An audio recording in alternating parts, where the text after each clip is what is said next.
ಹಲ್ಲೆಗೆ ಒಳಗಾದ ಸ್ಥಿತಿಯಲ್ಲಿ ಸಂತ್ರಸ್ತೆ ಪತ್ತೆಯಾದ್ರ ಅನ್ನೋ ಪ್ರಶ್ನೆ ಕೂಡ ಈಗ ಉದ್ಭವಿಸ್ತಾ ಇದೆ. ನಿನ್ನೆ ರಾತ್ರಿವರೆಗೂ ಶಿರಾ ಬಳಿ ಸಂತ್ರಸ್ತೆಯನ್ನ ಇರಿಸಲಾಗಿತ್ತು ಅನ್ನೋ ಪ್ರಾಥಮಿಕ ಮಾಹಿತಿ ಕೂಡ ಇದೆ. ಶಿರಾದಿಂದ ಹುಣಸೂರು ತೋಟದ ಮನೆಗೆ ರೇವಣ್ಣ ಅವರ ಆಪ್ತರ ಮನೆಯಲ್ಲಿ ಸಿಕ್ಕಿದ್ದು ಅಂತ ಹೇಳ್ತಾ ಇದ್ವಲ್ಲ ಈಗಷ್ಟೇ, ಸೊ ಅಲ್ಲಿಗೆ ಶಿಫ್ಟ್ ಮಾಡಲಾಗಿತ್ತು ನಿನ್ನೆ ರಾತ್ರಿ ಅನ್ನೋದು ತಿಳಿದು ಬರ್ತಾ ಇದೆ.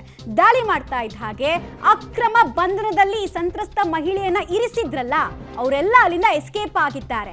ಏಪ್ರಿಲ್ 29ನೇ ತಾರೀಕಿಂದ ಕೂಡ ನಾಪತ್ತೆ ಆಗಿದ್ರು. ಆಮೇಲೆ HD ರೇವಣ್ಣಗೂ ಈ ಪ್ರಕರಣಕ್ಕೂ ಸಂಬಂಧ ಇಲ್ಲ ಅಂತ ವಕೀಲರು ಹೇಳ್ತಾ ಇದ್ರು. ಬಟ್ ಈಗ ಹ್ಯೂಜ್ ಡೆವಲಪ್ಮೆಂಟ್ ಆಗಿದೆ. ಡೀಟೇಲ್ಸ್ ಕೊಡ್ತಾರೆ ಉಮೇಶ್.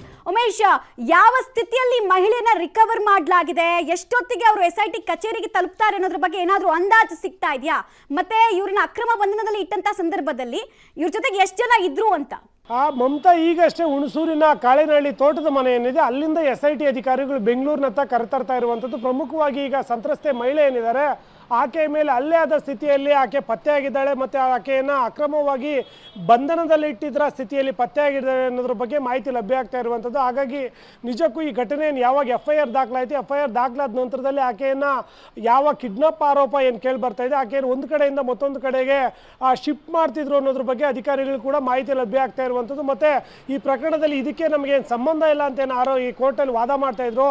ಆದರೆ ಈಗ ಅವರ ಆಪ್ತ ರಾಜಶೇಖರ್ ಅನ್ನೋರ ತೋಟದ ಮನೆಯಲ್ಲೇ ಪತ್ತೆಯಾಗಿರೋದ್ರಿಂದ ಇದಕ್ಕೆ ಮತ್ತಷ್ಟು ಸಾಕ್ಷಿ ಸಿಗುವಂಥದ್ದು. ಹಾಗಾಗಿ ಈ ಪ್ರಕರಣದಲ್ಲಿ ಮೊದಲಿಗೆ ಮಹಿಳೆಯನ್ನು ರಕ್ಷಣೆ ಮಾಡಿದಂಥ SIT ಅಧಿಕಾರಿಗಳು ಸ್ಥಳೀಯ ಆಸ್ಪತ್ರೆಗೆ ಕರ್ಕೊಂಡೋಗಿ ಆಕೆಗೆ ಪ್ರಾಥಮಿಕ ಚಿಕಿತ್ಸೆ ಕೊಡಿಸ್ಬೇಕಾಗುತ್ತೆ.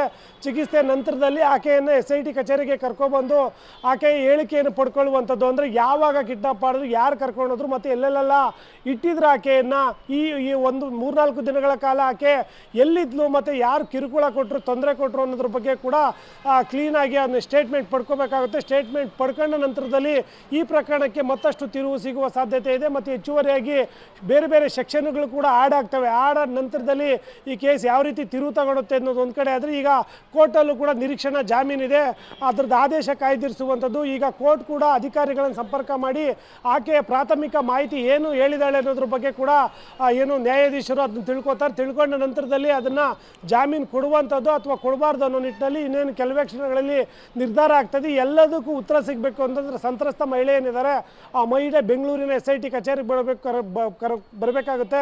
ಬಂದ ನಂತರದಲ್ಲಿ ಅಷ್ಟರೊಳಗಡೆ ಪ್ರಾಥಮಿಕ ತನಿಖೆ ಏನಿದೆ ಆ ತನಿಖೆಯಲ್ಲಿ ಈ ಘಟನೆ ಅಸಲಿಗೆ ಏನಾಗಿದೆ ಅನ್ನೋದು ಅಧಿಕಾರಿಗಳು ಕೇಳ್ಕೊಂಡಿರ್ತಾರೆ. ಆಕೆಯ ಸ್ಟೇಟ್ಮೆಂಟ್ ಈಗ ಪ್ರಮುಖವಾಗಿರುವಂಥದ್ದು. ಮಮತಾ, ಬಹಳ ಮಹತ್ವದ ಬೆಳವಣಿಗೆ ನಿರ್ಣಾಯಕ ದಿನದಂದು ನಡೀತಾ ಇದೆ. ಸಿನಿಮಾ ಶೈಲಿಯಲ್ಲಿ ಎಲ್ಲ ಡೆವಲಪ್ಮೆಂಟ್ ಆಗ್ತಾ ಇರೋದು.